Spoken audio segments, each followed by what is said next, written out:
Winter storm chances are beginning to increase across areas of the eastern U.S. as we move into next week onward. And this does include the South also. So I'm very excited to dive into all the new information that we have.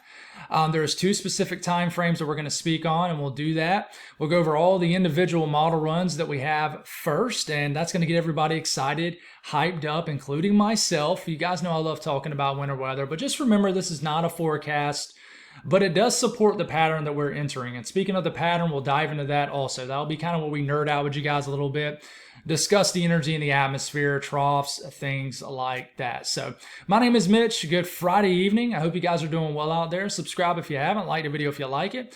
And if anybody has anything that I can pray about or pray over, please drop in the comments below. Let's get rocking and rolling. So let's go over the latest Euro first, and we're going to go back and forth between the 12Z and the 18Z. 18Z is the latest Euro run, but it's a shorter range version, so we can't go out as far and extend it through all of our time frames. So we're going to start all these model runs out with Wednesday morning. You can see it up here. Don't focus too much on the Zulu time, just the day of the week and the date itself. Time frame over here, time frame over here. So I'm going to forget to mention it occasionally. So as we start off, you can tell there's a lot of energy out here. The green that shows up is rain. The blue is snow. Any kind of pink you see or orange, that's a wintry mix. So there's already splotches of energy out here in the form of rain or snow. As we begin to move into, say, this is getting into next Wednesday night into Thursday morning. There's a low pressure popping off the coast of the eastern U.S. We got a trough digging down, and there's energy out ahead of it developing, and there's energy associated with it in the form of rain or either snow, depending on where you live and your elevation. We got snow flying around the mountains of North Carolina, Tennessee, and just the Appalachian Mountains. But as we're getting up next Thursday morning, about 5 to 6 days from now, we're starting to see more blue show up on the map here. So this is heavier snow beginning to fall in areas of the southern Appalachian Mountains, even some snow showing up in middle Tennessee. Strong low pressure, but it's well off the coastline. We don't really have a lot of cold air worked into place yet in this look. So even if this moisture was closer, I think this would be mainly rain for the I-95 corridor with cold air working in. But as we're moving forward, we're starting to get into, say, next Thursday, okay? Now we're starting to see some blue show up as far south as like Atlanta. Some blue showing up over areas of South Carolina, North Carolina, into Virginia and the Tidewater. So there's energy trying to connect right here with another low pressure developing, but the dots don't connect. And you'll hear me say that a lot in this video. When I mean by dots, I'm talking about energy, pieces of energy in the atmosphere that need to connect, phase, dig properly, and all that fancy stuff, right? So we move past this time frame. The first time frame is a whiff on the Euro, okay? But it's close. You can see something's trying to come together. So we start to move and progress into Friday, into the MLK weekend, okay? Euro likes the idea of just some snow showers as we're getting to Friday into Saturday across areas of the Mid-South, points north, all the way up into the Great Lakes region. And then we see our next time frame develop, okay? Another trough begins to dig down. It's digging down a little bit further west, and it's trying to show a rain-snow mix down here as far south as Mississippi and Louisiana. We got snow up here beginning to develop across Tennessee. This is like Saturday, January the 17th, okay? And then it shows an all-out snowstorm developing in Middle Tennessee, points east up into Kentucky, and then it turns into some heavy snow across the southern Appalachian Mountains, including northern Georgia, points north. And we continue to move this forward, and the cold air is basically, in a nutshell, not in place for a lot of areas east of the mountains. That means, Charlotte, the Piedmont, Greenville, Spartanburg, etc., right? We got some back-end snow showers as we're getting into Sunday as far south as Alabama and Mississippi. And we got a snowstorm developing across the Appalachian Mountains, and we continue to move forward. And 999, we're riding across the I-95 corridor, and we got a steady back-end flow of northwest flow wrapping in behind it. And then it's done, and that's both for our time frame. So the Euro really isn't a big hit for anybody kind of east of the mountains, right? I mean, it's close, but there's nothing too crazy with it. But hold tight, hold your horses. Now, if we look at the 18Z, how close was it? Remember, this only goes out till about Thursday. We start off, this is Wednesday, same thing, a lot of energy trying to come together, and it's showing that sort of northwest flow type energy I wouldn't even call it northwest flow. It's just energy embedded into the trough, falling in the form of snow as we're getting the Thursday morning across the Appalachian Mountains, points west. There's that low pressure popping off. What is it going to do? And it just doesn't look like the energy is going to connect on this either. The next Euro will run here in the next several hours, well after the time I drop this video. Does show some rain, snow developing across the mid-Atlantic and northeast, but yeah. So what about the GFS? Okay, and I am going to show you that 12Z GFS too, because it delivered a banger of a snowstorm for my neck of the woods and anybody that lives near me. I live in central South Carolina. Same thing, Wednesday morning, energy diving down. Okay, Wednesday evening, January the 14th next week. I mean, that's some heavy snow in the mountains here. Okay, but outside the mountains, not a whole lot. There's a lot of moisture riding at the base of this trough down here. Multiple areas of energy popping off. Trying to show some energy up here in the northeast. This is Thursday morning, January the 15th. Low forming around Long Island, and we keep going, and it just doesn't connect. We're getting into Thursday evening. The dots don't really connect here. Okay. But it does connect enough to actually bring a little bit of snow for areas of the Outer Banks as we're getting to Thursday into Friday of next week. And it does deliver some heavy snow for New England. But it just doesn't connect with this. Now, let's continue through the entirety of this time frame. We get into that second time frame. As we're getting it, like we showed you, getting my words all twisted up. I don't even know what I'm saying. I sound like I'm jumbling my words up. But, here's the time frame right here. Same thing on the Euro. Now look at the GFS. It's coming up too a little bit earlier. Sometimes my brain's thinking a little bit before my words actually come out. But we're getting into Saturday morning of next week. So it's about 7 to 8 days from now. Look at the snow breaking out across northern Alabama, Mississippi, into Tennessee. And we continue to move forward, and this thing really begins to dig, and we get a heavy snowfall developing across middle to eastern Tennessee into the mountains of North Carolina. Like western North Carolina has not had a really good snowstorm in quite some time. Look at northern Georgia. It's snowing here too next Saturday and Sunday, and then this thing really gets amped up. And look at that heavy snow falling in Knoxville, Chattanooga, Rome, Georgia, Huntsville, Gatlinburg getting crushed on this run. Snow's going all the way up to the mountains to the I-95 corridor, but, east of the mountains, not getting much. But watch what happens here.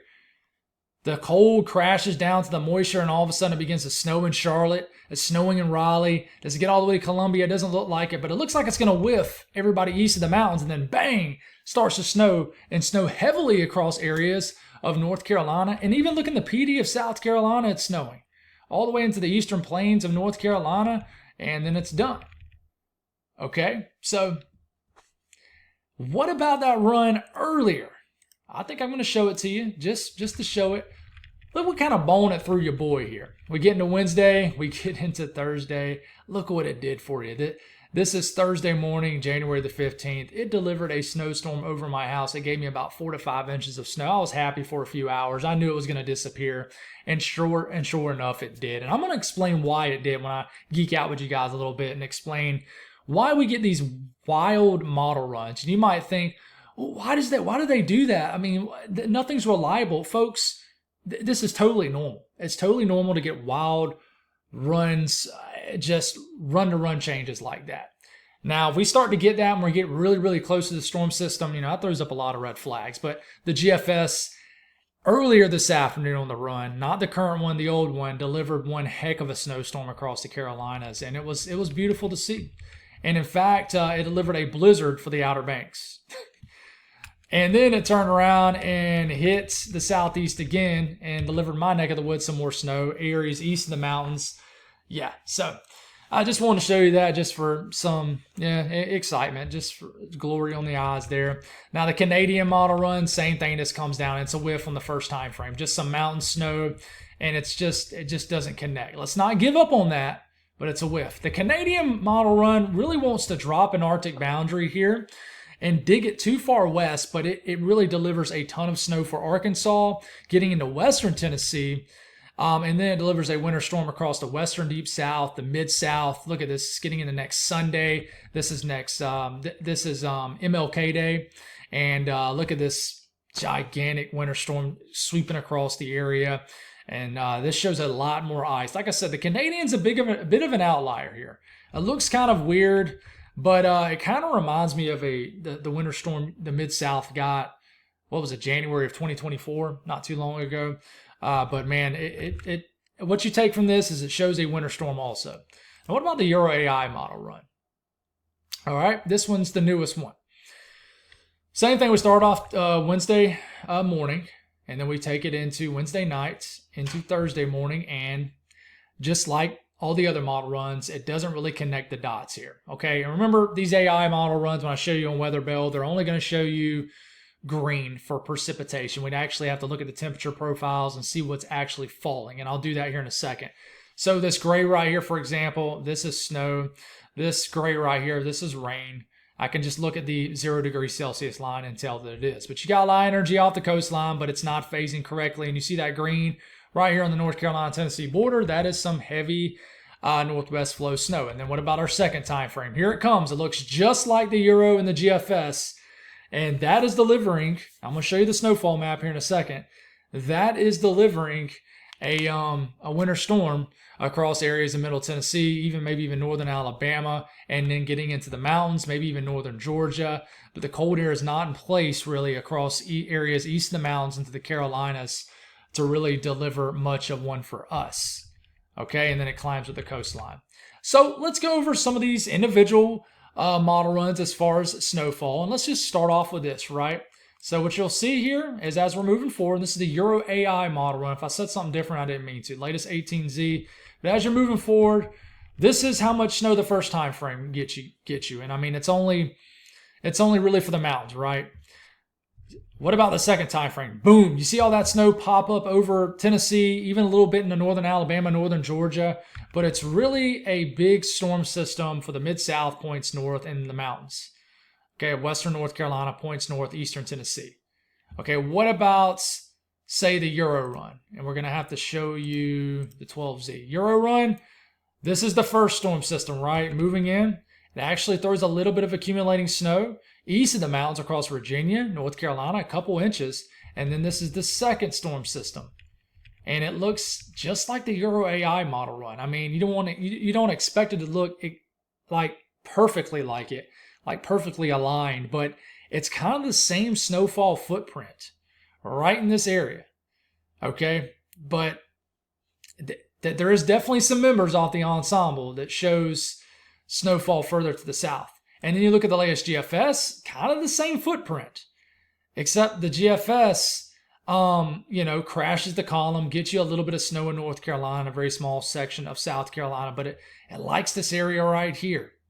The evening models have been liking the Mid-South a lot. So, that shows snow all the way down to the Deep South. And I mean, it shows plenty of snow up here in the Northeast too. I know I'm not talking about the Northeast much on here. But of course, when we have winter weather for the South, a big part of my focus starts to go to the South, but hopefully you can see the Northeast up here also. Now, what about the Euro ensemble? It was probably one of the most impressive Euro ensembles of the winter, and it's really still not impressive. I will say the signal is quite strong for the mountains of North Carolina and Tennessee, points north. I mean, that's for a few to several inches of snow.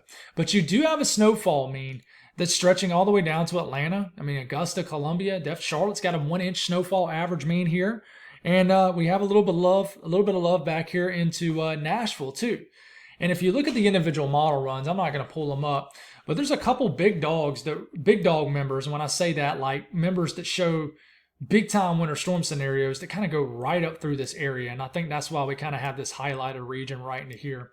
But it's pretty wild. Now, what kind of shift are we going to get overnight? Not sure. But if you look at the GFS ensemble run, it's not much different than the Euro ensemble. It likes the mountains. Outside the mountains, it's not a huge signal. But I wouldn't get too worked up about that right now. That could change very fast. So what's causing this, right? This was the 12Z GFS that showed a massive snowstorm specifically over the Carolinas, right, and surrounding states. Okay? So what caused this? And then what caused it to disappear? This is the same time frame. Thursday afternoon, January the 15th. Same time frame. So why did we get the run to go from this to this? This to this? Well, This is the energy associated with this. Okay?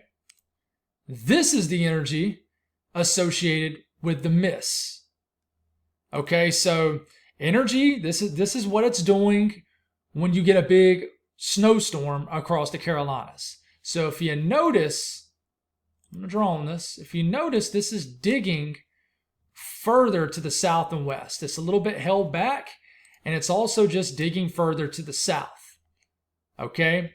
Now, I mean, that's a pretty strong area of energy. Now, if you look at this, it's still digging, okay? And one would argue it's tilted a little bit better, but it's not digging as far this way, okay? You need this energy to properly dig. There's a lot of other things I can dive into also, like where is the placement of the northern stream energy? And on this run of the GFS, it looked like energy embedded into the northern stream just got kicked out too far ahead. But I don't want to get too deep into that. What I want you to really focus in on is the axis. This was the snowstorm that hit. This is the one that totally whiffed. And you're thinking probably, man, I don't really see much different. You would probably think that that looks better. But the energy is more consolidated right here, and it's digging more. Okay, and you like that.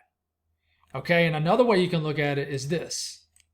Okay, you see where sort of the better corridors of green are right here. It's where your lowest pressure is. And then you look at this, let's see what it shows. So you see how that kind of darker area of green's right here over Georgia. And then you look right here, it's more so over South Carolina. So on this, the energy is digging more. So that's why the dots connect. And I know you're probably thinking, man, that still don't make a whole lot of sense. It's tough to explain. But that little small scale difference is the difference between this and that. It's pretty wild. And it just depends on how they phase, how they dig. And here's a broad look at it from the euro. And remember, we're talking, this is about the first time frame. Okay, now I'm going to draw on this again. Make sure we're in the black. Here's the northern stream energy diving down with a trough. Okay, here's some southern stream energy. It's going to try to dive down and sort of scoop up with it. Okay, so as all this energy sort of dies, remember this run of the euro is a whiff. Okay, the energy is there. It's diving down. Okay, right here it's more of it's tilting this way. We call that a positive tilt. When they tilt like this, when it's digging straight down, we call that a neutral tilt. And when it's doing like this, we call that a negative tilt. That means that we're really going to start to get a developing low pressure. So as it's swinging and kind of digging across the southern sections of the U.S., you know, it's a positive tilt. And then we keep on moving. And it's beginning to get neutrally tilted right over the southeast, but it doesn't really begin to kind of make that turn until it's off the coastline. Take on that negative tilt, and that's when it really begins to pop off a stronger low pressure, therefore throw back moisture into that cold air. There's so much other stuff to dig into this too, like where does this properly dig? Like, you know, it would be better for this to kind of dig a little bit deeper right here. Okay? That would allow it to just dig deeper and bring a little bit more cold air into it. You don't want it to dig too far over here. Areas further to the south would, or either it would come up and then cut like that and we have a low pressure over the apse. Okay? You want to properly dig, therefore you get a low pressure kind of coming off here with enough moisture to boot with it. So much. I mean, you got to monitor the energy inside of the actual trough itself, energy off to the south. Man, there is so much that goes into it. And it's tough to dive into it because you don't want to get too lost into all those gritty details. But if you go past this time frame to our second time frame, there's more energy dropping down the pipeline. And you can see all of it just scattered everywhere. But then you can see a main storm system developing. It's the same thing with the first one. Here's a big anchor of energy right here beginning to dive in. Okay, begins to dive in here. And then it begins to tilt, get negatively tilted, and then begins to climb. It doesn't really get negatively tilted here. It just begins to get strong and get amped up. And then sort of, basically it's digging so much right here. that I think it's kind of pumping up a bit of a ridge right here. Okay, so this kind of creates an Arctic boundary kind of right in here. And you can probably see it pretty well if you look at the upper air temperatures. Yeah, you can see it perfectly. You can see, you can see the cold air diving down with it. Here it is, cold air in the upper levels diving down, and it sort of pops up some warmer air right here aloft. And this thing swings in, brings some cooler air aloft, but by then the energy is kind of exiting. But I'm speaking as if this is an exact conclusion. It's not. So, another way to look at this is lower heights, lower pressure, upper troughs, things like that. That's the blue that's going to show up on your screen. And this is the first time frame. You can see you get the blue show up over the eastern U.S. This is all of our energy in the atmosphere. It's a trough digging down with energy associated with it and trying to capture energy to the south. So that trough digs down. This is getting into next Wednesday and Thursday. Energy associated with it. You can see that blob of greenish, yellowish blue, whatever you want to call this, kind of move and kind of eject a little bit right there. And then you can see another area form right here as we're getting into Friday and Saturday of next week. And that is our secondary time frame that gets going and then kind of moves. You can see the first time frame digging a little bit more. Second time frame, a little bit more fuzzy, a little bit more broadened out. That means you got members doing different things, and we're still trying to figure out that one too. So, I hope all that makes sense. Don't want to geek out on you too much.